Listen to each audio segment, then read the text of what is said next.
अजित पवारांच्या विमान अपघातावरती सातत्यानं शंका उपस्थित करणाऱ्या रोहित पवारांची आज पुन्हा पत्रकार परिषद होणार आहे। आजच्या पत्रकार परिषदेत रोहित पवार कोणता नवा बॉम्ब फोडणार याकडे लक्ष लागलंय।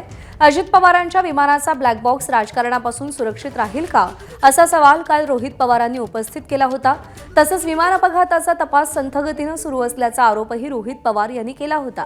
दरम्यान आजच्या पत्रकार परिषदेत रोहित पवार काय बोलणार याकडे लक्ष लागलंय। ब्लॅक बॉक्स हा पावसापासून, उन्हापासून, आगीपासून, बॉम्बलास्टपासून सगळ्यापासून सुरक्षित आहे, पण राजकारणापासून सुरक्षित नाही।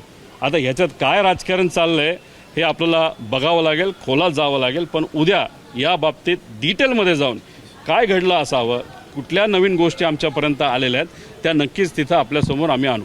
ज्या पद्धतीने सरकारकडनं इन्व्हेस्टिगेशन चाललंय ते मंद गतीने, स्लो आणि कुठंच काही डिटेलमध्ये होताना दिसत नाही। ती VSR कंपनी अजूनपर्यंत ऑपरेशनमध्ये त्या ठिकाणी आहे। मग जर सरकारकडनं ज्या पद्धतीने इन्व्हेस्टिगेशन व्हायला पाहिजे ते होत नाही, कुठंतरी सरकारकडनं या इन्व्हेस्टिगेशनकडे दुर्लक्ष होत आहे का असा प्रश्न निर्माण झाल्यामुळे आम्हाला आमच्या मित्रांना, काही लोकांना त्यांच्याशी चर्चा करून अधिकची काय माहिती मिळते का हे आम्ही बघत असू। त्यामुळे उद्या 10:30 वाजता डिटेलमध्ये या बाबतीत आम्ही प्रेस कॉन्फरन्स घेऊ।